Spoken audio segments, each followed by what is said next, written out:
So I am not a big burger person. Never really have been. I occasionally like a hamburger, but not too often. But today is the day that we celebrate my dad. It was named Antoine Clark Day. And he basically was a vacuum for food. He ate everything. Sorry, I'm also picking up while we're doing this. He ate everything, but he did love a good hamburger. And being a diabetic, beef, you tend to, I don't tend to eat beef very much. It is not as lean and not as healthy as turkey or chicken. So we're going to make a turkey burger. Never had one before, and I'm having some sweet potato fries with it as well, which I'm just going to put a little salt on.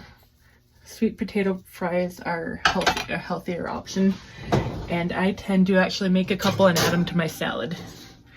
That sounds weird. I like the crunch in the salad. I can't eat that whole thing, but I made enough to add to my salad for tomorrow. So I know with ground turkey that an egg is vital, and some breadcrumbs in there as well as seasoning, because you need a binding agent. It doesn't have it's not as high as fat as beef, so it doesn't stick together very well. So yeah, let's make a turkey burger. And for dessert, I'm going to have my dad's favorite dessert. One of them, which was not my favorite, but I have one every year in his honor. A root beer float. I have a healthier ice cream, and I bought an A&W root beer because with him, you always want A&W. Go for the best. Okay, so I got a headband, and I put my hair up even more. This recipe, it's not pretty. Meaning the ground turkey is not pretty, but it calls for 2 pounds, and I'm going to take my watch off as well. I have a 1 pound tube of ground turkey, so I'm gonna half the recipe. So instead of 2 eggs, we're gonna do 1 egg. And I'm gonna do something that grosses me out, but I'm gonna do it. I'm gonna touch raw meat. I touch raw, like putting my hands in it to stir it. Is anyone else sensory? I hate putting my hands in certain things. Another weird thing I hate putting my hands in is flour. There's something about it that actually is weird to my brain. The sensation of touching that kind of fine powder. So I'm going to do I have a teaspoon here, and I'm going to do a half a teaspoon. I've cooked enough. I don't actually need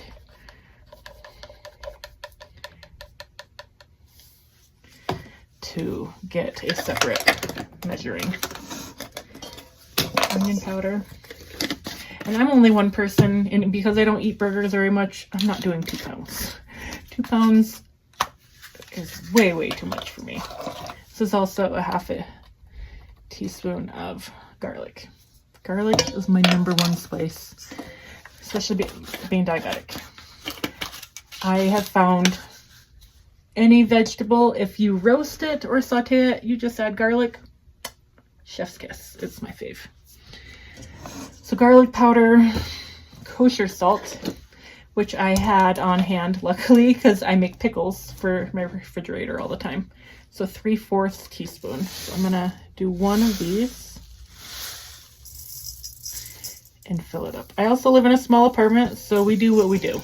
We make do. I don't have a ton of space. I just use whatever space I actually have. Because in this economy, you just have to make do with whatever you have. And I have no nails. Half a teaspoon of pepper. That's a lot of pepper. And now we're gonna add some more wet ingredients. Oh, sorry. You ever think sometimes you need to be smarter than the actual container? I amaze myself sometimes. This is a neutral oil. This is a vegetable oil. It didn't want olive oil in there. I usually cook with olive oil, but I will be cooking it in olive oil. So ask for 1.5 teaspoons.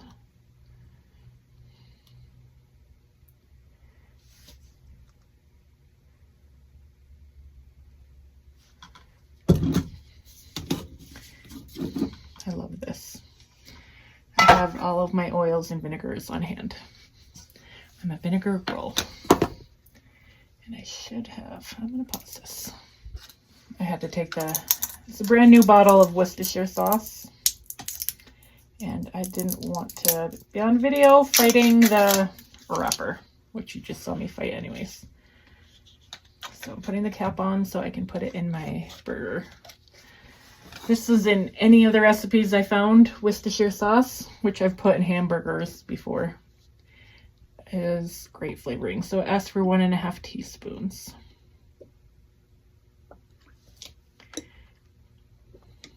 Okay. Okay. I'm gonna put my hand. I'm gonna do exactly what I do when I bake or when I cook. One clean hand, one dirty hand.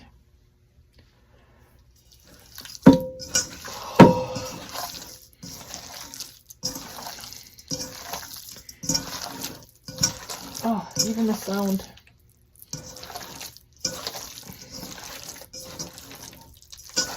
Gotta mix that egg in there.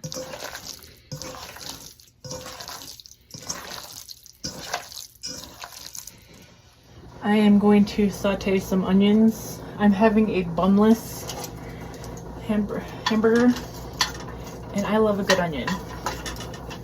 And note when I said I'm having a root beer float after this, healthy ice cream, diet A&W. My dad would never have had diet A&W with it, but it's the one you're allowed to have. I'm not a soda drinker to begin with, so this is one of the few times during the year I buy it. But while things are cooking, because I have such a small kitchen, I also do dishes. I stopped for a moment and washed some. I've still got some other spots. You gotta make sure you're not using a ton of space, because everything in a small kitchen takes up space. I went to a party earlier for my brother and made a diabetic friendly gingerbread cookie. So I thought to wash the cookie platter. I brought it in, not cookie, cake platter. Sorry, you're also listening to a perimenopausal woman. These are fun though. Got these at Target. Used these to make my measuring cups. They're not exactly practical all year round, but when you're making 1 or 2 Christmas items, they're fun. They're just the end of an onion. I use an onion for everything. I use it in omelets. A lot of the time I cut one up, but I bought an onion just... This one does not seem to want to flip over. There we go. I just want them lightly sauteed to go on top. And I've got my hamburger mixture all ready to go. I will form them into patties and those in a moment and put them on here. The healthiest way to cook as a diabetic is olive oil. I have this on hand all the time. It's the number one thing. I cook my zoodles, which are zucchini noodles, and everything in it. I love vegetables to begin with, but I'm telling you, olive oil and garlic. It's my favorite thing. Of course, salt and pepper you gotta season it with. And there's so many good spice blends out there. All right, time to get my hand dirty again. I just washed them a minute ago, but I'm gonna wash them again and get my burgers all ready. These are gonna take a little while to cook. I'm telling you, it's my first time using ground turkey. I eat a lot of chicken, and I have had turkey, and I cook seafood quite a bit. Fish is super good for you, high in protein. But this is my first time doing ground turkey, and they're a little soft. I need them to cook a little bit on one side before I flip them. I put a little bit more Worcestershire sauce in there, but I might turn down the temp a little bit so they don't burn. We'll see. As I said, I don't eat them very often. It's always fun to try new foods. While those are starting to cook, I'm going to put away dishes. I had to check my blood sugar. It's running a little low, which means it's a healthy low, but I can feel that I need to eat soon. It's Christmas in just a couple days, so I am trying to get everything clean and washed. I'm not spending Christmas at my own house. I'm spending it with siblings. So, just trying to get stuff done.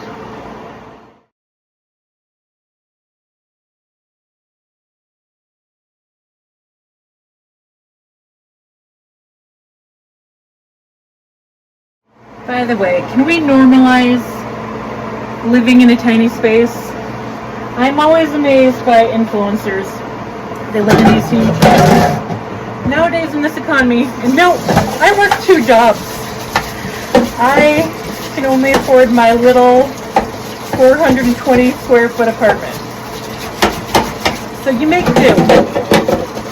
I may have everything within a very small counter space, and no, it drives me nuts sometimes. Especially now that I'm diabetic and cooking a lot more. The bundt pan did not come out as clean as I would hope. This is also something we do in an apartment. You just have to use whatever space you have. And I clean as I go, especially because if I didn't, it already feels chaotic in here. And that's just from cleaning up after myself. The burgers should be ready to turn in a minute. Nope, they're definitely not pretty. I think I did read somewhere I didn't have them, and I didn't think to grab them at the store when I was there. Breadcrumbs might be a good binding agent as well. They are they're interesting. I didn't say everything was a success. As long as they taste good, I don't actually care. I think it's weird when we need to present perfect food. This one is the soft one. I'm trying to just get them like that one so they have a little bit of a crisp on the outside. So I turned up the heat a little bit. And they've got some more liquids coming out of them. But as long as they taste good, I'm going to have a little ketchup, a little pickle, and some sweet potato fries and an onion, and probably leftover broccoli, because that's what I have. So, to normalize living in a tiny place, I use a TV tray, because I do have a dining room table.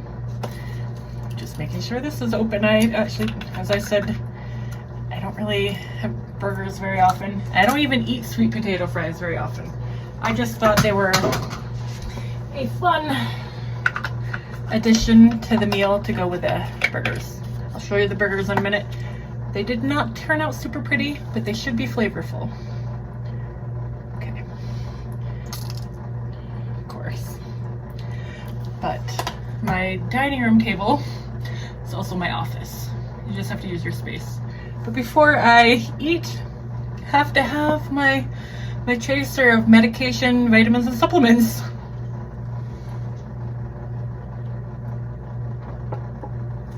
I have a narrow esophagus that has to get ballooned once a year, and I am due to get it ballooned, so I have to take my pills in 2 or 3 different rounds.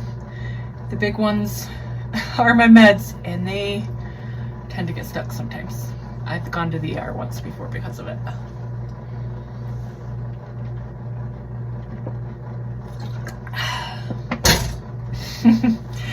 So, yeah, time to eat. Note, dishes are done.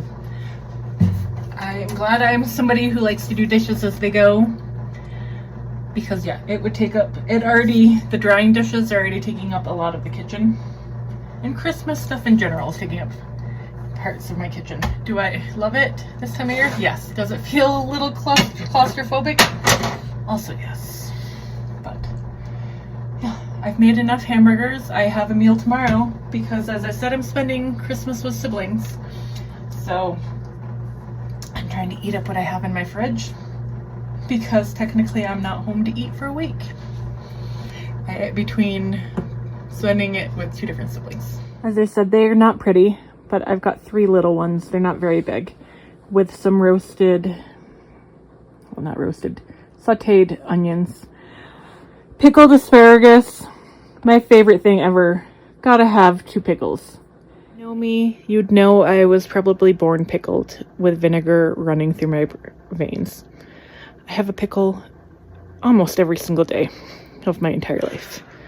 Love most things pickled. Pickled asparagus and the kosher baby dills, my favorite. But I also make my own refrigerator pickles, and I'm experimenting with some recipes. Over broccoli that needed to be finished up, and some sweet potato fries. So this should be pretty good. Full of different veggies and some protein. I'm eating in my room, and I'm now realizing I have my apron still on. I keep it classy around here. I'm gonna eat quickly, make a root beer float, and work on some freelance, and finish the Christmas cards for family that I need to put with presents I'm not gonna show. I'm surrounded by a pile on my bed. I also need to get my bag ready for work tomorrow and basically get myself prepped for round 1 of the week, which is getting work finished before Christmas break. So yeah, Merry Christmas. I would try a bite of one. They're kind of crumbling, so as I said, not the fanciest. Major coughing fit. I had to stop. But let me try a bite. I took off a little piece of one. It tastes good. All of the spices make it taste good. I'd probably I'd remove a little more of the salt. It is a little salty for me, but it's good. But I think a bun or lettuce would actually balance it out quite nicely, or even a piece of cheese. So I actually think I would keep the salt in there, but it's flavorful. It's nice and flavorful. I probably would add a little, though, of breadcrumbs, just more binding.